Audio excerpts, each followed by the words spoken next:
So, I wanted to talk a little bit today about why I discuss grounding so much and what it's done for me. No, I wasn't always into copper. No, I wasn't always into getting grounded. I knew about it, and I actually, for a long time, didn't see how valuable it was. I really just thought, well, it's probably a really good idea, but that's like, a lot of things. We tend to get really busy, especially when you're a mom and you've got lots of kids and you're trying to grow a garden and have livestock and do so many different crunchy things that it gets a little overwhelming trying to be super crunchy. But I want to talk about this because I feel like we have reached a point in our walks and journeys that perhaps some of you feel really kind of beaten down. And it seems like no matter what you do, and no matter how much you protect everything in your home and around you, no matter how much you try to shop for the right things, buy locally, buy organic, all of these things that we try so hard to do right, that it just sometimes feel like you're being defeated because what is shown to us out there in the world is such a large scale. We see the weather and the sky, and we know what's happening with the water, and we know what's happening with the food, and we know what's happening in the grocery stores and things like that. So it can be a little bit overwhelming. And I think a lot of us kind of have been like, well, I have done everything I can, but this is really hard to maintain all the time. So when I got into grounding, all I can really say is that it gave me an immense amount of peace because I know we cannot prevent everything. But just by getting grounded, it really took the stress level way down.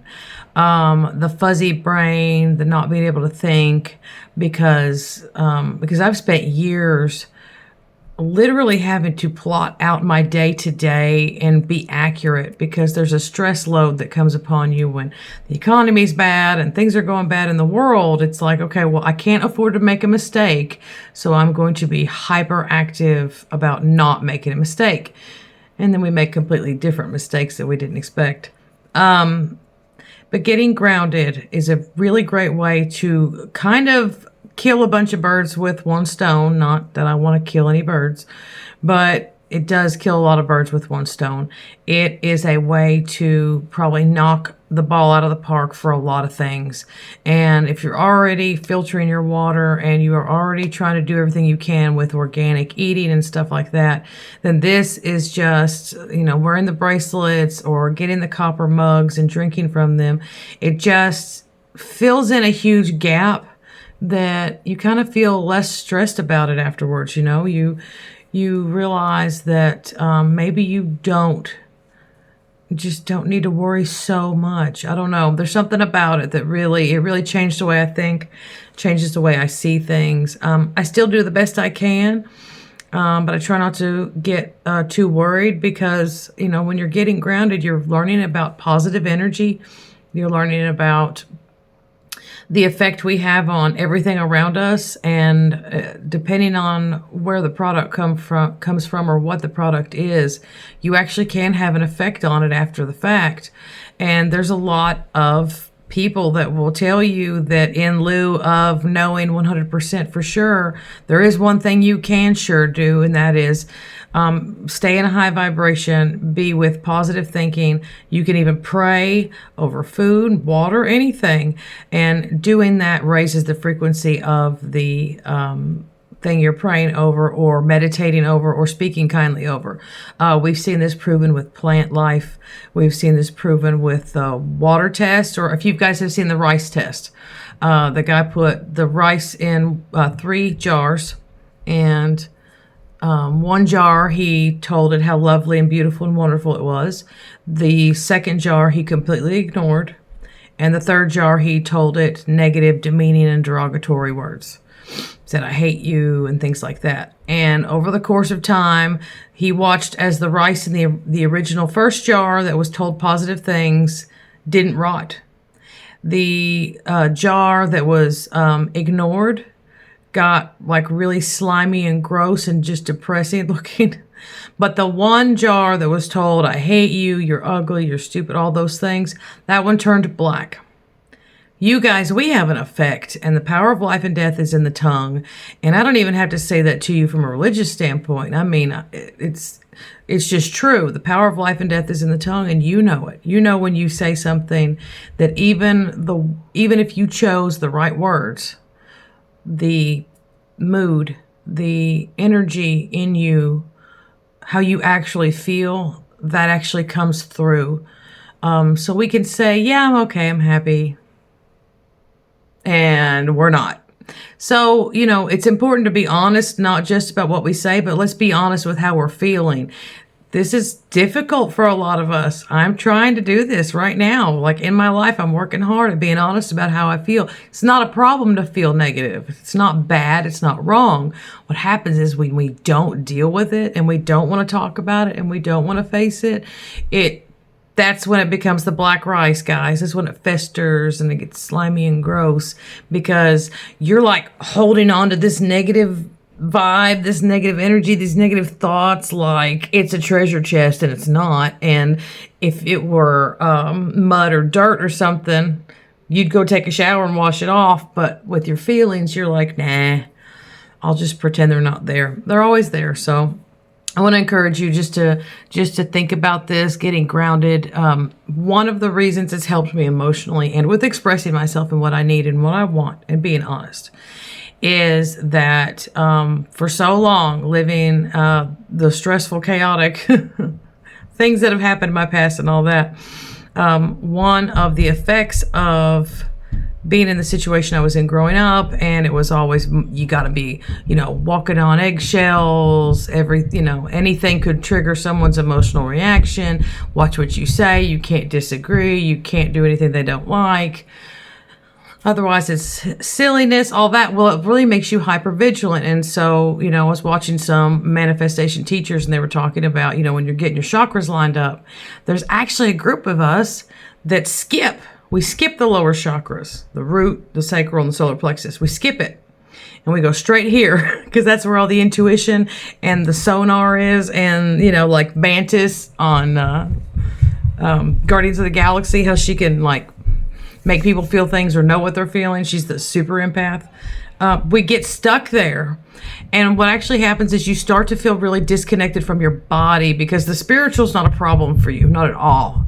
The physical is a problem. And and this is going to be maybe a little bit weird for you to hear. Maybe some of you will relate. I want to talk about it though. I want to let you know you're not alone if you've been through this. But the time it takes for me to do all the things necessary to take a shower used to really bother me. Like it was a waste of time. Not that I don't shower. Obviously I shower and I like to be clean and I do all that, but it was just negative because I didn't see it as self-care. I didn't see it as self-love. I didn't see it as time for me.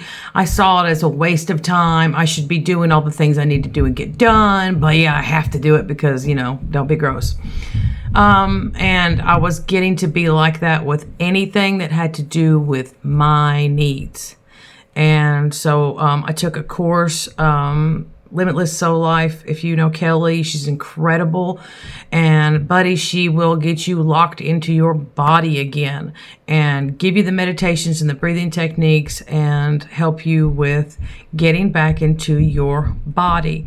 And so I learned a lot from her. And because of that, it's stepped me up into this next place where, I can understand a lot of the spiritual stuff, but now I feel like I can have fun. I can enjoy my physical experience. Another dynamic of the reason I was so disconnected from my body, growing up with all of and I'm not trying to offend anybody, but a lot of the religious stuff is, you're a filthy rag, you're a worm.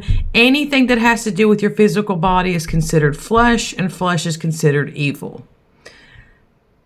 So the conflict in that is, now that I've gone through all this stuff and been working on it, the real conflict comes up and says, well, hold on a second. If you are created in the image of God and if you are supposed to be here, then your flesh isn't filthy rags. It is actually negative thinking. That is the flesh. It's the flesh of the mind, because the mind can be the mind of the Christos or the Christ, the anointing, or it can be the mind of the flesh, which is all the negative garbage, the jealousy, envy, and strife, lust, imaginations, all these things that are pulling you away from what is good and whole and true. And scripture kind of repeats this over and over again. It's very much talking about your mind and renewing the mind and renewing the mind and renewing the mind, because as a man thinks, so he is. All of these things, all the turmoil, all the stuff that happened in these stories we read about they were happening here, and maybe not even happening physically yet. I mean, David was always sorrowful over the things that he perceived going on, and some of them were happening and some of them hadn't. He was just pre-worried. So the point of it is, though, is your body, your physical body, is not a curse, and it's not ugly, and it's not wretched. It is the ark. It is the treasure box of your soul, the part of you that comes from the Creator, which is divine. So there is a version of your body that is walking in its divineness, and the respect and the self-love and the self-care we show is not to be narcissistic, but it is to take care of our temple. Because our own body is a gift, and the life we're living and the journey we are taking is entwined with this amazing spiritualness. So, and it's, I believe it's in the book of Thomas, it says one of the great mysteries, and that's a redacted book, but the book of Thomas says it's one of the great mysteries. Whoa, that spirit can become flesh, but how much more amazing when flesh becomes spirit. And that's where we, sitting here in this physical place, in this physical plane, remember who we are and get back into alignment with our energy and our purpose and our drive and what we're meant to do while we're here on this earth. So I just want to inspire you all. There's a lot of different points of things about grounding that like really just let me see that it was a big thing that I was missing. So physically being grounded, mentally being grounded, spiritually being grounded, they're all together. They're all tied in. I want to see you living your absolute best life and enjoying it. And so I'm so thankful you all are here. But absolutely hit me up in the comments if you have any questions or anything to say.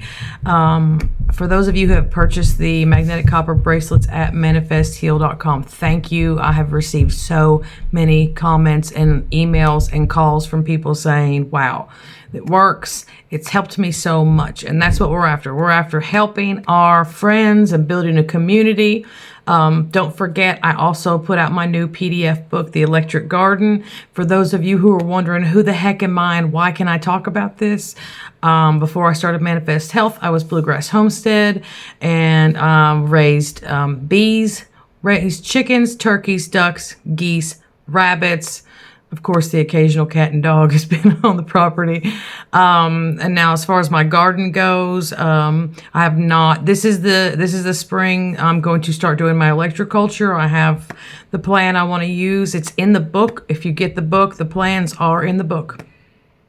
And it's an old model from the 1800s, and I cannot wait to try it. I have a lot of heirloom seeds. I have seeds from friends now from different parts of the country.